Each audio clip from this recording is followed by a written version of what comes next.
Hello friends, welcome to Exam Hunter.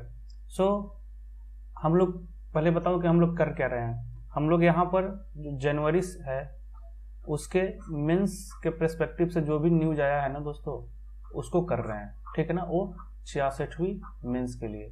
ठीक है, और 66वीं मेंस के लिए और आगे भी आपको नोट्स बनाने में हेल्प करेगा दोस्तों। ठीक है, तो हम लोग आज क्या पढ़ने वाले हैं कि जो भारतीय न्यायपालिका है ना दोस्तों, इंडियन जुडिशियरी है ना, उसके चुनौतियों को के बारे में पढ़ेंगे और उसके समाधान क्या होगा ना उसके बारे में पढ़ेंगे।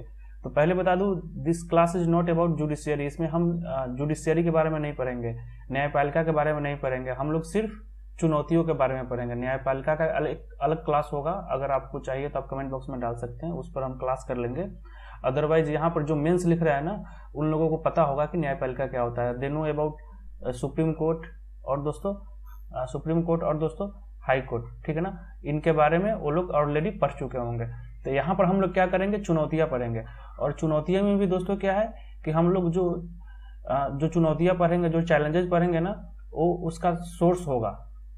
ठीक है ना, अपने मन से नहीं पढ़ेंगे कि अकॉर्डिंग टू समथिंग, मतलब कोई एक सोर्स होगा जो गवर्नमेंट सोर्स होगा जिसने बताया है कि ये चुनौतियां हैं, उसको समाधान क्या करना है उसको पढ़ेंगे। ठीक है ना, तो ये क्या है दोस्तों, ये जनवरी का करंट अफेयर्स का न्यूज है। यहां तक क्लियर हो गया।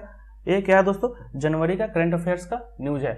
इससे पहले ऑलरेडी एक क्लासेस हो चुका है जनवरी के करंट अफेयर्स के न्यूज पर, उसको जाके आप देख सकते हैं और अपना नोट्स बना सकते हैं। और बता दूं, यह Hindi as well as English medium दोनों के लिए होगा। तो अगर आपको दिख रहा होगा इंग्लिश में लिखा हुआ और उसका हिंदी भी है, अगर जहां पर हिंदी नहीं लिखा हुआ है ना, वहां पर क्या है ना, ये हम बोलेंगे, आपको ध्यान से सुनना है और उसको अपने हिसाब से नोट्स बना लेना है दोस्तों। ठीक है, तो टाइम वेस्ट ना करते हुए हम लोग चलते हैं इंडियन जुडिशियरी और उसके चैलेंजेस को एड्रेस करना। ठीक है ना। हाँ, इसको देखने से पहले याद बता दूं आपको कि जो 66वीं मेंस होने वाली है ना, उसका एक टेस्ट सीरीज चल रहा है। पर डे हम लोग एक क्वेश्चन देते हैं और उसको जाके क्वेश्चन को लिखना होता है। अब टेलीग्राम का लिंक नीचे डिस्क्रिप्शन में दिया होगा, उसको आप ज्वाइन करके उसको देख सकते हैं। ठीक है, तो ओके, आते हैं हम। देखो अब इंपॉर्टेंट सजेशन, जो मतलब जो चैलेंजेस है ना, जो चुनौतियां हैं, ठीक है ना, जिसको चैलेंजेस बोला जाता है, जो अभी चैलेंजेस है उसके बारे में पढ़ेंगे। और उसको सजेस्ट कौन किया है ना, देखो अब जो चुनौतियां है, जो चैलेंजेस है ना, उसको कौन बताया है, इसलिए बोल रहे हैं कि काफी इंपॉर्टेंट है। उसको बताया है नीति आयोग और इकोनॉमिक सर्वे। ठीक है ना, ये दोनों हाईलाइट किया है। ठीक है, चुनौतियां बताया है, चैलेंजेस बताया है। ठीक है ना, और चैलेंजेस को कैसे हम कवर करेंगे वो इसमें देखेंगे। तो क्या है ना कि एग्जाम में क्या है ना कि एक तो सिंपल है कि अपना पॉइंट ऑफ व्यू लिख रहे हैं, तो वो अलग चीज हो गया।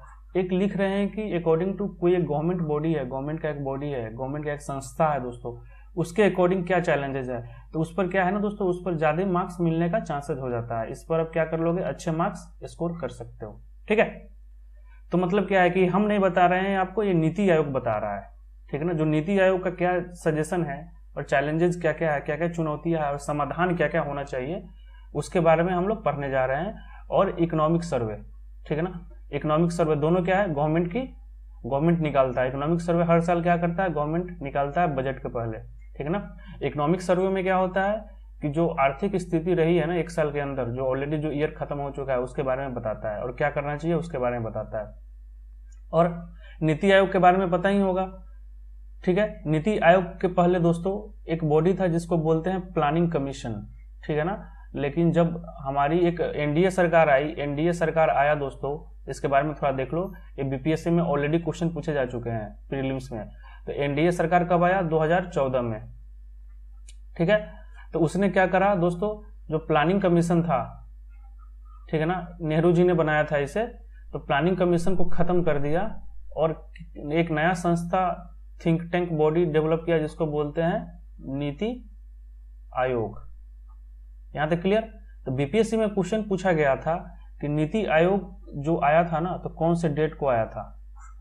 ठीक है ना, 2014 में एक डेट पूछ दिया था, 1 अप्रैल से कुछ करके। आप क्वेश्चन हम करेंगे ना तो उसमें डिस्कस कर लेंगे। ठीक है, तो अब देखो, अब सजेशन जो पढ़ रहे हैं वो नीति आयोग और इकोनॉमिक सर्वे का सजेशन है। नीति आयोग का एक 3 इयर्स एक्शन एजेंडा प्रोग्राम निकाला गया था। ठीक है ना, strategy for India @75।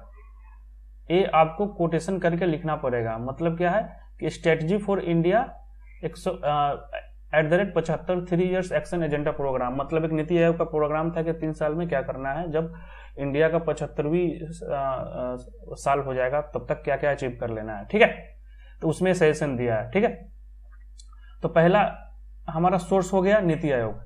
Second source हो गया जो डाटा है, इसको आपको इंपॉर्टेंट डाटा को लिखना पड़ेगा। कोई भी जीएस का आंसर होना दोस्तों, GS 1 या GS 2, उसमें क्या है ना कि अगर आप डाटा लिख देते हैं ना और डाटा और उसका सोर्स बता देते हैं ना, तो नंबर बहुत ही ज्यादा मिलने का चांस होता है।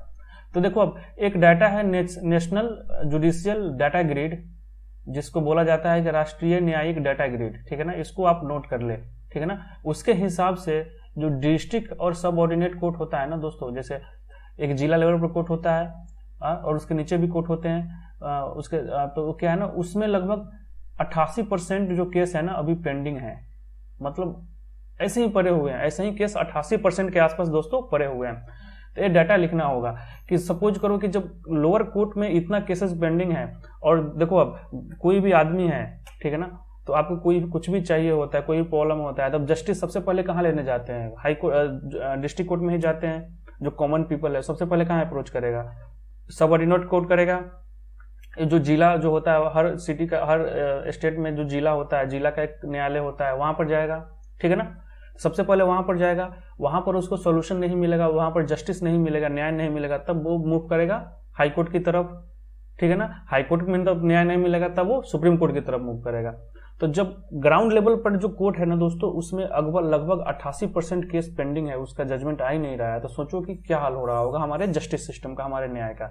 न्याय तो किसी को मिल ही नहीं रहा है। और सबसे इंपॉर्टेंट पॉइंट है ना कि इसको आपको रटना पड़ेगा कि जो इतने केसेस जो पेंडिंग है ना, लगभग 88%, 87.54, उसका जो हाईएस्ट लेवल जो है ना पेंडिंग का, वो कौन कौन से स्टेट में है? बिहार में है, यूपी में है, वेस्ट बंगाल में है, उड़ीसा में है और गुजरात में है। ठीक है ना, तो यहां पर बिहार के मेंस के लिए दोस्तों, ये बिहार सबसे ज्यादा इंपॉर्टेंट हो जाता है। ठीक है ना, तो अगर सपोज करो जुडिशियरी से या कोई जस्टिस सिस्टम से कोई क्वेश्चन आ जाता है, जुडिशियरी से आ गया, जस्टिस सिस्टम से आ गया, गवर्नेंस से कोई क्वेश्चन आ जाता है, तो आप क्या लिखोगे कि ये डाटा लिख देना। सबसे पहले डाटा लिखोगे इतना केसेस पेंडिंग है, तो सोचो कोर्ट का क्या हाल हो रहा होगा दोस्तों। ठीक है, और इतने, ये ऑल ओवर इंडिया का है दोस्तों, ये कितना है? ऑल ओवर इंडिया का है, पूरे भारत का है, पूरे भारत का है। और इसमें से सबसे ज्यादा जो परसेंटेज है ना, वो बिहार, यूपी, वेस्ट बंगाल, उड़ीसा और गुजरात का है। ठीक है, इसको आप वहां पर कोट करना पड़ेगा, तब नंबर मिलेगा। ये हम नहीं बोल रहे हैं, ये बोल रहा है दोस्तों नेशनल जुडिशियल डाटा ग्रिड, न्यायिक राष्ट्रीय न्यायिक डाटा ग्रिड का एक सर्वे है, उसके अकॉर्डिंग। ठीक है, यहां तक क्लियर? तो हम लोग क्या पढ़ने जा रहे हैं कि इसको अब हम नीति आयोग अपने जो स्ट्रेटजी फॉर इंडिया @75, मतलब 3 ईयर का जो एक्शन एजेंडा था नीति आयोग का, जो आया था 1-2 साल पहले। ठीक है ना, अगर आप पढ़ रहे होंगे तो आपको ध्यान होगा, उसमें बताया है कि क्या क्या सजेशन करना है और इकोनॉमिक सर्वे भी बताया है। ठीक है ना, तो उसके बारे में हम लोग पढ़ने जा रहे हैं। अब देखो, अब सबसे पहले नीति आयोग और जो इकोनॉमिक सर्वे बता रहा है ना, दोनों का कंबाइन करके कि need to reduce disposal time of case. अब देखो अब क्या है, अब हिंदी वाले भाई देखो अब क्या है, मतलब क्या है कि आप ध्यान से समझो, आप कोर्ट में गए, आप क्या गए? कोर्ट में गए। ठीक है ना, किसी जस्टिस को लेने, आप अपने न्याय लेने जाते हैं कोर्ट में, कुछ हो गया है आपको, या किसी से कोई प्रॉब्लम है, या कोई केसेस है, उसको लेके आप कोर्ट में गए। ठीक है ना, तो कोर्ट में गए, तो कोर्ट में आप केस डालोगे तो कोर्ट क्या देगा? आपको डेट देगा। ठीक है ना, कि आप एक डेट को आइए, फिर 2 डेट, 3 डेट, 4 डेट, एक कंटिन्यू प्रोसेस होता है। ठीक है ना, इसमें लग जाएगा आपको 5 साल भी लग सकता है, 10 साल भी लग सकता है, 20 साल भी लग सकता है। इवन आप अगर जैसे क्या है ना कि कभी कभी ऐसा देखा जाता है कि जो ओल्ड एज वाले होते हैं ना, उन तो मर भी जाते हैं, तभी भी उनका केस खत्म भी नहीं होता है। ठीक है ना, तो ये बहुत ही ज्यादा है, जो ड्यूरेशन होता है ना बहुत ज्यादा है। अगर आप जस्टिस लेने जा रहे हैं, अगर आपको 20 साल बाद जस्टिस मिलता है, ठीक है ना, तो उस जस्टिस को, उस न्याय को लेके क्या करोगे आप? हाँ, 20 साल के बाद न्याय लेके क्या करोगे? ठीक है ना, ठीक है दोस्तों, तो इसको देखा गया है, सबसे बड़ा प्रॉब्लम देखा गया है कि need to reduce the disposal time of the case. तो इसमें प्रॉब्लम में आप क्या लिखोगे? देखो अब इसमें सोल्यूशन प्रॉब्लम दोनों करेंगे। जो प्रॉब्लम है दोस्तों, उसमें क्या लिखोगे कि जो केसेस जो होता है ना डिस्पोजल करने का, जो सोल्यूशन निकालने का, जो जजमेंट जो होता है ना, जो कोर्ट जजमेंट देता है, ऑर्डर देता है, उसमें है ना बहुत समय लगता है। ठीक है ना। तो ये प्रॉब्लम हो गया। अब इसको सोल्यूशन के लिए क्या करोगे, इसको हम कम करना चाहिए, कोर्ट को क्या करना होगा, जल्दी जल्दी डिस्पोज करना होगा, जल्दी जल्दी केसों का समाधान निकालना होगा, ठीक है ना। तो देखो अब मतलब क्या है कि जिस डेट पर आप कोर्ट में फाइल कर रहे हैं अपना केस, ठीक है ना, सपोज करो आपने 2021 में कर दिया, ठीक है ना। अब इसका जजमेंट अगर आपको 2030 में आता है तो 9 साल लग गए। तो जो बीच का जो टाइम होता है ना उसको हमको रिड्यूस करना है। अगर आप 2021 में कर रहे हैं फाइल तो होना चाहिए कि आपको 2021 में ही जजमेंट आ जाए, तब तो आपको न्याय मिलेगा ना, तब आपको न्याय मिलेगा। लेकिन इस केस में ऐसा नहीं होता है दोस्तों, ठीक है। तो नीति आयोग ने क्या बताया कि सबसे पहले need to reduce the disposal time for cases. यहां तक क्लियर हो गया पहला पॉइंट। कोई भी कमेंट आप कमेंट बॉक्स में डाल सकते हैं। अब देखो सेकंड वाला क्या बोलता है, सेकंड वाला पॉइंट क्या बोलता है, need for better case clearance rate. ये सब पॉइंट लिखोगे। देखो नॉर्मल पॉइंट जो होता है ना दोस्तों, नॉर्मल पॉइंट सब लिख लेगा कि कोर्ट में क्या क्या दिक्कत आ रही है, लेकिन ये जो सामने पॉइंट है ना ये नीति आयोग ने बताया है तो इसका थोड़ा वेटेज ज्यादा बढ़ जाता है। एग्जामिनर जब चेक करेगा ना तो सबसे पहले आपको देख के ही नंबर पढ़ेगा नहीं, ऐसे ही देख के ही नंबर दे देगा कि हाँ थोड़ा बहुत इस लड़के को अंडरस्टैंडिंग है, बेटर लिखा है, ठीक है ना। तो सेकेंड सॉल्यूशन बोला है ना कि जो प्रॉब्लम चुनौतियां है ना उसका समाधान कैसे करना है। तो need for better clearance rate, ठीक है ना। केस का जो क्लियरेंस रेट होता है ना उसको क्या करना है, हमें बेटर करना है। अब क्या होता है, अब प्रॉब्लम देखो समझो क्या होता है। एक साल में सपोज करो दोस्तों एक कोर्ट है, ठीक है ना, एक हाई कोर्ट है, ठीक है ना। एक साल में इसके पास 100 केस आए, एग्जाम्पल ले रहे हैं, एग्जाम्पल से समझो 100 केस आए, सॉरी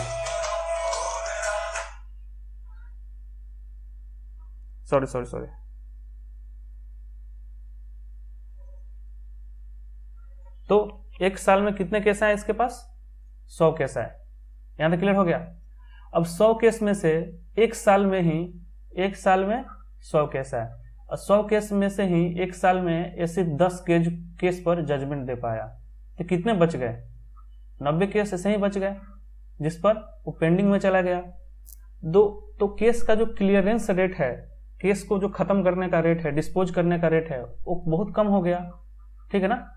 तो इसी को बोला है ना कि जो केस का जो क्लियरेंस रेट है ना, जो खत्म करने वाला जो रेट है ना, उसको क्या करना चाहिए, उसको बेटर करना चाहिए। अब होता क्या है, ratio of the number of cases dispose of a given year to the number of cases जो फाइल किया जाता है ऑन दिस ईयर, इसको परसेंटेज में निकाला जाता है।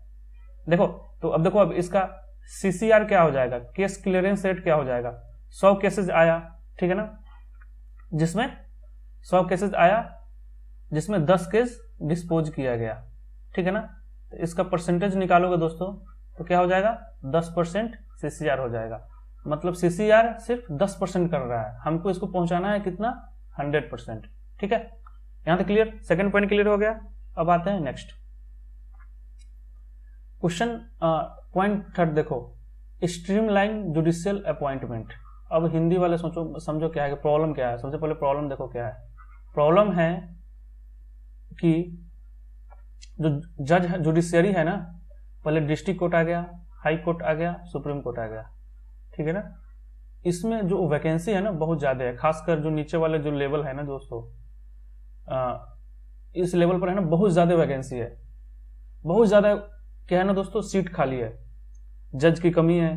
तो जब सीट खाली ही नहीं होगा, अब देखो अब क्या है, जब वैकेंट होगा सीट तो पेंडिंग तो अपने आप बढ़ेगा ना। अब एक इंसान एक जज आता है, वो कितने केसेस को हैंडल कर लेगा, ठीक है ना। तो नीति आयोग क्या बोल रहा है ना कि जो जुडिशियल अपॉइंटमेंट है ना उसको हमको करना पड़ेगा, जल्दी से जो सीट है ना भरना पड़ेगा। ये नहीं कि सिर्फ हम सुप्रीम कोर्ट में भर देते हैं, सुप्रीम कोर्ट में कोई भी खाली होता है तो हम जल्दी से उसको सीट को फिल कर देते हैं, नीचे वाले कोर्ट को भी करना पड़ेगा, ठीक है ना। Across the lower and judicial higher judiciary. यहां तक क्लियर हो गया हिंदी वाले बच्चों। मतलब क्या है कि जो वैकेंसी है सीट का उसको भरना पड़ेगा, ठीक है ना। अब प्रॉब्लम क्या होगा कि अगर आप वैकेंसी को नहीं भरोगे तो क्या होगा कि केसेस का पेंडिंग जो रेट है ना वो बढ़ता चला जाएगा। यहां तक क्लियर।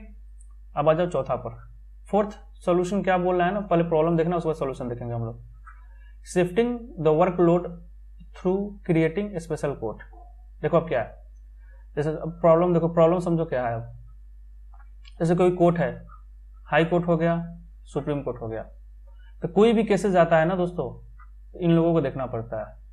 वो केस किसी से रिलेटेड हो, कमर्शियल कमर्शियल कोर्ट हो, केस हो, या कोई बिजनेसमैन से विवादित केस हो। सॉरी क्या हो गया, जस्ट वेट।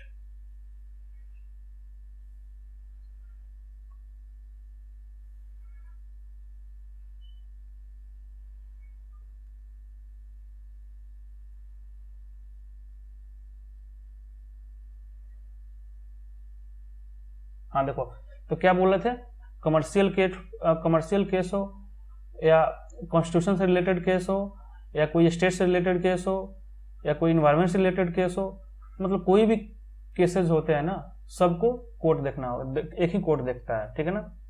हाई कोर्ट देखेगा, सुप्रीम कोर्ट देखेगा, ये सब दिखता है। तो इससे क्या हो जाता है दोस्तों, इस पर है ना बर्डन है ना बहुत ज्यादा हो जाता है। क्या होता है, इस पर बर्डन बहुत ज्यादा होता है। तो क्या है ना कि हमको क्या है ना एक स्पेशल कोर्ट बनाना चाहिए, जिससे क्या हो ना कि बर्डन कम हो जाए। तो प्रॉब्लम देख ली, अब देखो प्रॉब्लम देख ली, अब सोल्यूशन क्या है देखो सब। एक क्या है आपका, सुप्रीम कोर्ट हो गया, एक हाई कोर्ट हो गया, ठीक है ना। तो एक हम एक स्पेशल कोर्ट बना देंगे, एक ऐसा कोर्ट बना दो जो क्या है ना कि कमर्शियल रिलेटेड कोर्ट को देखे, कमर्शियल रिलेटेड केसेस को देखे। मतलब कोई कमर्शियल केसेस मतलब क्या होता है ना कि केसेस जो बिजनेस से रिलेटेड हो, वो बिजनेस डिस्प्यूट से रिलेटेड हो, उसको बोलते हैं कमर्शियल केसेस, ठीक है। तो अगर उस टाइप का पूरे ऑल ओवर इंडिया में कोई प्रॉब्लम आता है ना, तो वो आदमी ना सुप्रीम कोर्ट जाएगा ना हाई कोर्ट जाएगा, वो यहाँ पर जाएगा, ठीक है ना। इससे क्या हो जाएगा, इन लोगों के पास बोझ जो है ना, वर्क लोड ज्यादा नहीं होगा, और ये लोग सही से अपना काम कर लेंगे और केसेस जल्दी जल्दी निपटारा होगा। जैसे सपोज करो कि कोई एक और कोर्ट कमर्शियल कोर्ट हो गया, वैसे ही हम एक स्पेशल कोर्ट बनाएंगे जिसमें कोई जमीन का झगड़ा हो गया, ठीक है ना, कोई क्राइम व्राइम हो गया, ठीक है ना, तो इसमें देखा जा सकता है। सुप्रीम कोर्ट को सिर्फ जो कॉन्स्टिट्यूशनल है, जो संवैधानिक केसेस को हम दे सकते हैं, कि सुप्रीम कोर्ट वही केसेस देखेगा जो संविधान से रिलेटेड है, संविधान का जो मूल ढांचा है उसको कोई खत्म तो नहीं कर रहा है। तो वो हम ऐसा कर सकते हैं कि अगर उस सुप्रीम कोर्ट को दे दे तो सुप्रीम कोर्ट उसी को फोकस करेगा, हाई कोर्ट किसी और को करेगा, फिर अलग अलग कोर्ट बना देंगे स्पेशल कोर्ट कि तुम भाई जमीन वाले विवाद को देख लो, तुम परिवार वाले विवाद को देख लो। तो ऐसे ऐसे करके क्या है ना कि हम वर्कलोड है ना अलग अलग बांट देंगे, तो जल्दी से केस का निपटारा होगा। यहाँ तक क्लियर।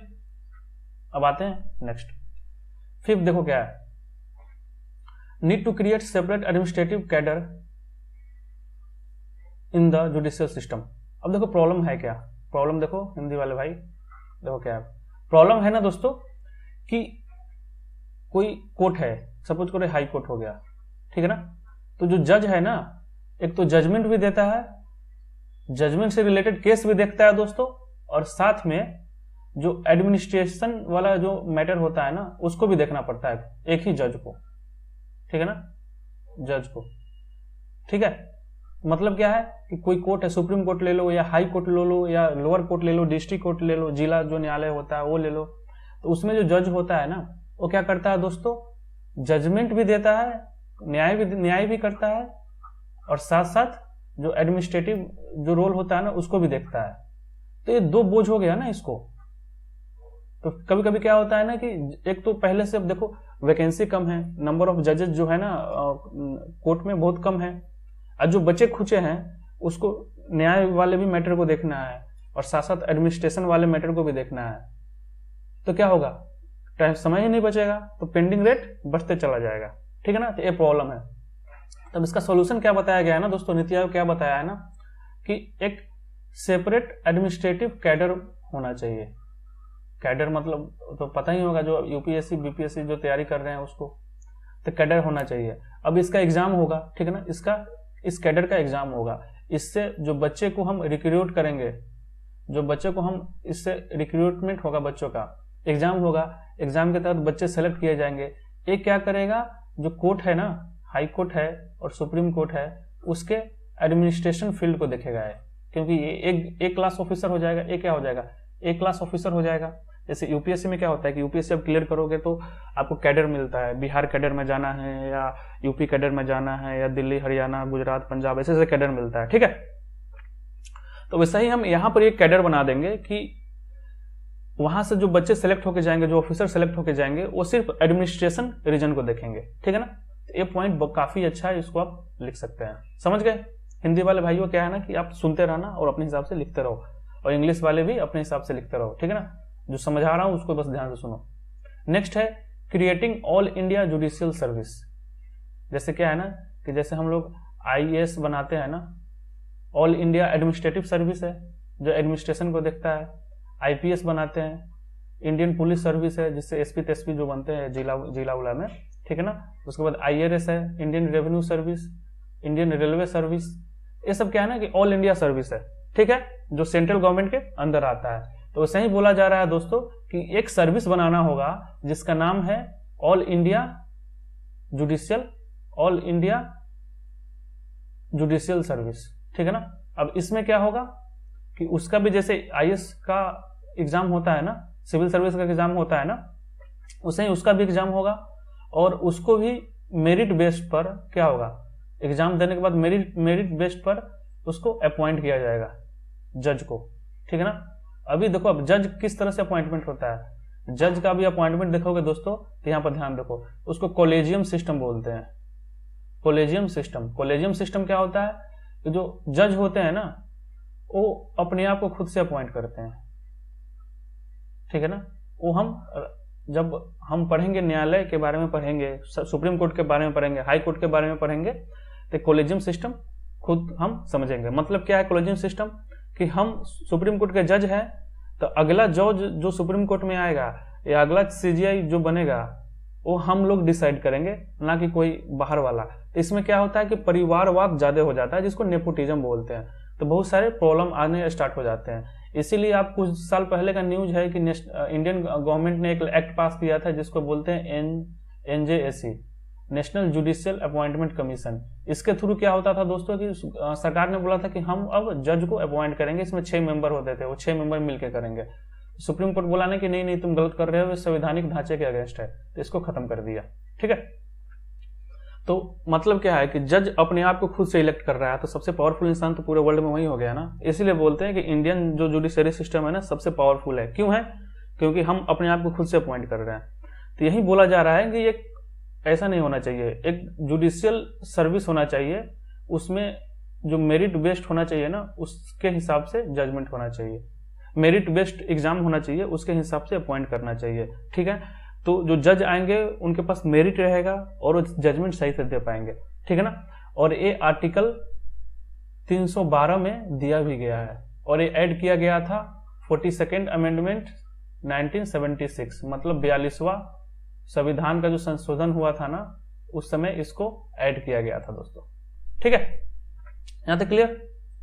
अब देखो, अब 7th पॉइंट क्या है, 7th पॉइंट देखो क्या बोल रहा है, increase the number of working of days for judiciary to increase productivity. अब प्रॉब्लम देखो क्या है, जो जज सुप्रीम कोर्ट और हाई कोर्ट का सिस्टम बता रहा हूं उसका एग्जांपल लेकर समझो। क्या होता है ना कि इन लोगों को है ना समर वेकेशन मिलता है और विंटर वेकेशन मिलता है, और बहुत ज्यादा दिन का 30 दिन का मिलता है। तो नीति आयोग का सजेशन है कि ये जो वेकेशन है ना उसको कम करो, ठीक है। मतलब क्या है कि जो वेकेशन है ना दोस्तों उसको कम करो, और वेकेशन कम कर देंगे तो क्या होगा कि जो दिन बचेंगे वो ये न्याय देने में लगा देगा। तो जुडिशियरी का जो जस्टिस सिस्टम है, जो न्याय का जो प्रोडक्टिविटी है वो बढ़ जाएगा, न्याय सबको जल्दी जल्दी मिलेगा। तो बस यही प्रॉब्लम है कि जो वेकेशन जो मिल रहा है ना उसको क्या करना है, उसको कम करना है, ठीक है। अब देखो 8 क्या बोल रहा है, deployment of technology to improve efficiency of the court, ठीक है ना। अब प्रॉब्लम देखो पहले क्या है, प्रॉब्लम है ना दोस्तों कि अभी भी आप देखोगे खासकर डिस्ट्रिक्ट कोर्ट में जो जिला न्यायालय होता है, ठीक है, या हाई कोर्ट में देखोगे या सुप्रीम कोर्ट तो अभी सुधर गया है, लेकिन जनरली यहाँ पर देखोगे ना तो सारे पेपर वर्क होता है। अब मूवी में देखेंगे कि इतने फाइल पड़े हुए हैं, धूल मिट्टी लगे हुए हैं, तो पेपर वर्क होता है। तो सबसे पहले जजमेंट देगा, उसको पेपर में लिखा जाएगा, फिर वो पेपर ऐसे ऐसे इकट्ठे होते जाता है, पाइल अप होते जाता है, ठीक है ना। तो क्या है ना दोस्तों कि ये बहुत ही टाइम लग जाता है, टाइम कंज्यूमिंग चीज है। अगर कोई पेपर में लिखना है, अगर सपोज करो जजमेंट जो देता है, सुप्रीम कोर्ट जजमेंट देता है, वो कितने पेज का देता है, कभी 100 पेज, कभी 150, कभी 400 पेज का भी जजमेंट दे देता है, वो जजमेंट रिकॉर्ड भी होते हैं। तो 500, 600, 400 पेज का लिखने में तो हालत खराब हो जाएगी, ठीक है ना। तो इसलिए बोला जा रहा है ना कि टेक्नोलॉजी का यूज करना चाहिए जो कोर्ट की एफिशिएंसी को बढ़ा दे, सिर्फ पेजेस को लेकर नहीं, अदर मैटर को भी लेके, ठीक है ना। टेक्नोलॉजी के माध्यम से वीडियो कॉन्फ्रेंसिंग भी हो सकता है जजमेंट, ठीक है ना। जैसे देखो क्या है, कोरोना में क्या हुआ था, कोरोना में तो लॉकडाउन लग गया था, तो जस्टिस कैसे मिले, तो वीडियो कॉन्फ्रेंस से मिल जाएगा। अगर सपोज करो कोई खतरनाक आतंकवादी है तो उसको हम जुडिशियली क्या बोलते हैं, न्यायालय ले जाने की जरूरत ही नहीं है, जेल में से ही वीडियो कॉन्फ्रेंस कर दो जज के सामने और जजमेंट हो जाएगा, ठीक है ना। सपोज कर लो एक और कंडीशन ले लेते हैं कि कोई जज चला गया है, कहीं वेकेशन पर गया है आउट ऑफ इंडिया, ठीक है ना, या कहीं वेकेशन पर है, तो वो आ नहीं सकता है, अचानक उसको जजमेंट देना पड़ जाए, कोई जरूरत आ जाए, तो वीडियो कॉन्फ्रेंसिंग के हिसाब से वो जजमेंट दे सकता है। तो इससे क्या होगा ना कि टेक्नोलॉजी का हम माध्यम यूज करेंगे ना दोस्तों, तो इफिशियंसी जजमेंट का काफी बढ़ जाएगा, ठीक है ना। ठीक है, तो सिर्फ पेपर वर्क नहीं और जजमेंट नहीं, और भी सारे फायदा हैं। जैसे क्या है कि आप अपना केस, अगर आप कोई फाइल किए हो केस, तो केस को है ना ऑनलाइन आप रिकॉर्ड कर सकते हो, देख सकते हो कि आपका केस का स्टेटस क्या है, कहां तक हुआ है, क्या नहीं क्या हुआ है, समझ रहे हो। तो उसका एक इनिशिएटिव है, इसको आप जरूर मेंशन करना, date is very important for you, ठीक है ना। ये क्या है ना दोस्तों, ये एग्जाम्पल में देना, और ये कौन किया है, ministry of law and justice, ठीक है ना, उसके द्वारा एक मिशन है जिसको बोलते हैं ई कोर्ट मिशन मोड प्रोजेक्ट, ठीक है ना। अब मतलब क्या है ना कि कोर्ट को इलेक्ट्रॉनिक बनाना है, मतलब सीधी साधा बात में क्या है ना दोस्तों कि जो कोर्ट है उसको इलेक्ट्रॉनिक बनाना है, इलेक्ट्रॉनिक कोर्ट, मतलब क्या है ना कि उसको टेक्नोलॉजी से जोड़ना है। अब थोड़ा बहुत इसमें देख लेते हैं, ठीक है।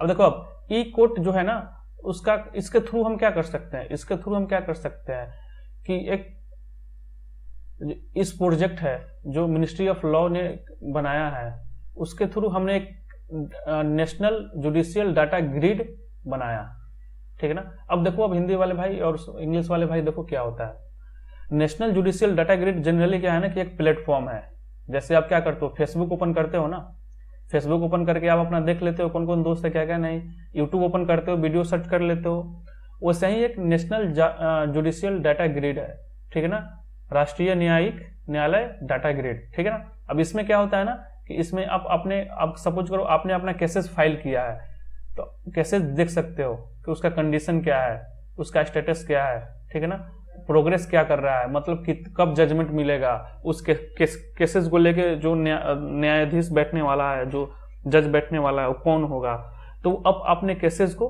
मॉनिटर कर सकते हैं। इससे क्या होगा कि आप ऑल ओवर इंडिया में कहीं भी रहे, आपको दौड़ भाग नहीं करना होगा उस कोर्ट में, ठीक है। तो इससे क्या हो सकता है, इससे जजमेंट और मिल सकता है बढ़िया से, टेक्नोलॉजी के माध्यम से जजमेंट को और फास्ट कर सकते हैं, ठीक है दोस्तों। तो ये सब हमने क्या पढ़ा, लूप होल पढ़ा, पहले हमने क्या पढ़ा, प्रॉब्लम देखा, प्रॉब्लम के साथ चैलेंजेस भी किया जिसको चुनौतियां भी बोलते हैं, ठीक है, चुनौतियां भी किया। और ये जो सॉल्यूशन जो है यहाँ पर बताया जा रहा है, ये किसने बताया है, नीति आयोग ने बताया, ठीक है ना। तो इस सॉल्यूशन का डिमांड, जो अगर आप लिखोगे ये सब जो ऐसे जो सामने है, तो जो चेक करने वाला होगा ना वो आपको बहुत ही अच्छा नंबर देगा, काफी अच्छा नंबर देगा। नॉर्मल सॉल्यूशन से बेटर है ये सब अगर लिखोगे उसके साथ साथ, तो बहुत ही अच्छा हाई चांस है कि you will get good marks, ठीक है। तो दोस्तों आज के लिए इतना ही, फिर मिलते हैं अगले सेशन में, फिर से लेके आएंगे आपको अगले न्यूज के साथ, ठीक है। अगर आपको वीडियो अच्छा लगे तो जरूर शेयर कीजिएगा। Thank you, have a nice day, और आपका दिन शुभ।